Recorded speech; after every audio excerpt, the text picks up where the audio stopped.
Welcome to 99 TV. నేను లక్ష్మి. రాహుల్ గాంధీ సభ అంటే కేవలం ఒక రాజకీయ మీటింగ్ కాదు. ఇది దేశానికి ఇచ్చే ఒక సంకేతం. ఒక రాష్ట్ర కార్యక్రమాన్ని జాతీయ రాజకీయాల దిశ మార్చే వేదికగా మలచగలిగిన అరుదైన సందర్భం. తెలంగాణలో జరిగిన రాహుల్ గాంధీ సభ ఇప్పుడు దేశవ్యాప్తంగా చర్చకు దారితీసింది. ఆయన చేసిన వ్యాఖ్యలు ఒక సాధారణ ప్రసంగం కాదు. అవి ఒక పార్టీపై ప్రశంస కాదు. అవి దేశానికి చూపే మార్గాన్ని సూచించే రాజకీయ సందేశం. అందులో ముఖ్యమైన వాక్యం, తెలంగాణలో కాంగ్రెస్ పాలన దేశానికి రోల్ మోడల్. ఇది ఒక ప్రశంస మాత్రమే కాదు, ఇది ఒక పెద్ద బాధ్యత. ఎందుకంటే ఇప్పటి వరకు కాంగ్రెస్ పాలనలో ఉన్న రాష్ట్రాలు తమ స్థాయిలో మంచి పేరు సంపాదించిన తెలంగాణ గడ్డపై రాహుల్ గాంధీ గర్జన దేశ రాజకీయాలలో ప్రకంపనలు రేపిన ఒక powerful political thriller. Rahul Telangana mark దేశ రాజకీయాలకు కొత్త దిక్సూచి. 2025లో తెలంగాణ గడ్డపై జరిగిన రాహుల్ సభ అది కేవలం ఒక బహిరంగ సభ కాదు. హస్తం పార్టీ భవిష్యత్తు వ్యూహానికి ఒక లాంచింగ్ ప్యాడ్. ఢిల్లీ పీఠాన్ని కదిలించే సత్తా ఉన్న ఒక పొలిటికల్ స్టేట్మెంట్. తెలంగాణ వేదికగా రాహుల్ గాంధీ విసిరిన సవాల్ ఇప్పుడు దేశవ్యాప్తంగా హాట్ టాపిక్ గా మారింది. మొన్నటి వరకు గుజరాత్ మోడల్, నిన్నటిదాకా కేరళ మోడల్. కానీ ఇప్పుడు దేశం మొత్తం మాట్లాడుకుంటుంది కేవలం తెలంగాణ మోడల్ గురించి మాత్రమే. రాహుల్ గాంధీ గొంతులో వినిపించిన ఆ ఆత్మవిశ్వాసం వెనుక ఉన్న రహస్యం ఏమిటి? తెలంగాణ పాలనను ఆయన దేశానికే రోల్ మోడల్ అని ఎందుకు ప్రకటించారు? ఎన్నికల సమయంలో ఇచ్చిన మాట కేవలం కాగితాలకే పరిమితం కాలేదు. మహాలక్ష్మి పథకంలో భాగంగా మహిళల ఉచిత బస్సు ప్రయాణం, గృహజ్యోతితో వెలుగుతున్న ఇళ్లు, రైతు భరోసా రూపంలో అందుతున్న పెట్టుబడి సాయం, ఇవన్నీ కేవలం పథకాలు కాదు, కాంగ్రెస్ డిఎన్ఏ అని రాహుల్ గాంధీ చాటి చెప్పారు.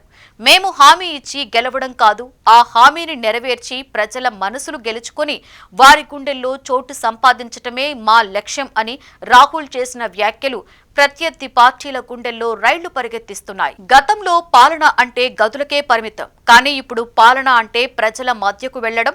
ముఖ్యమంత్రి రేవంత్ రెడ్డి నాయకత్వంలో మంత్రులు క్షేత్రస్థాయిలో పర్యటిస్తున్న తీరును రాహుల్ ప్రత్యక్షంగా ప్రశంసించారు. ప్రజా దర్బార్ నుండి క్షేత్రస్థాయి సమీక్షల వరకు తెలంగాణ ప్రభుత్వం అనుసరిస్తున్న ఈ డైరెక్ట్ గవర్నెన్స్ పద్ధతిని మిగతా రాష్ట్రాలలో కూడా అమలు చేయాలని రాహుల్ గాంధీ పిలుపునిచ్చారు. కుల గణన విషయంలో తెలంగాణ ప్రభుత్వం తీసుకున్న సాహసోపేతమైన నిర్ణయం జాతీయ స్థాయిలో చర్చకు దారితీసింది. దళిత, గిరిజన, మైనారిటీ బడ్జెట్లను పెంచడం ద్వారా సామాజిక న్యాయం అంటే కేవలం మాటలు కాదు, చేతలే అని నిరూపిస్తోంది తెలంగాణ సర్కార్. సంక్షేమం అంటే అప్పులు తెచ్చి పంచడం కాదు, ఉన్న వనరులను సమర్థవంతంగా వాడుకుని ఆర్థిక వ్యవస్థను బలోపేతం చేయడమే అని రాహుల్ గాంధీ విశ్లేషించారు. తెలంగాణలో బడ్జెట్ వినియోగం ప్రాధాన్యతను బట్టి నిధుల కేటాయింపు ఇతర రాష్ట్రాలకు ఒక గైడ్లా పనిచేస్తుందని ఆయన అభిప్రాయపడ్డారు.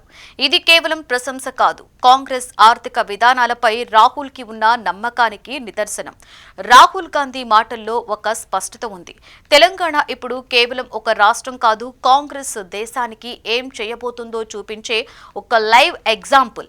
దేశాన్ని ముందుకు తీసుకువెళ్లాలి అంటే రాష్ట్రాలే మార్గం చూపాలి. ఆ మార్గాన్ని ఇప్పుడు తెలంగాణ చూపిస్తుంది అని అనడం వెనుక రాబోయే సార్వత్రిక ఎన్నికల వ్యూహం దాగి ఉంది.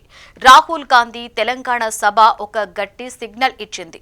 భవిష్యత్తులో కాంగ్రెస్ పార్టీ దేశవ్యాప్తంగా ఇదే తెలంగాణ మోడల్ను ప్రచారాస్త్రంగా వాడబోతోంది. ప్రత్యర్థి పార్టీల విమర్శలకి బదులుగా అభివృద్ధి, సంక్షేమ ఫలాలను సాక్ష్యంగా చూపిస్తూ ప్రజలలోకి వెళ్లేందుకు సిద్ధమైంది. మొత్తానికి రాహుల్ గాంధీ తెలంగాణ పర్యటన రాష్ట్ర రాజకీయాలలోనే కాదు, జాతీయ రాజకీయాలలోనూ ఒక పెను మార్పుకు శ్రీకారం చుట్టింది.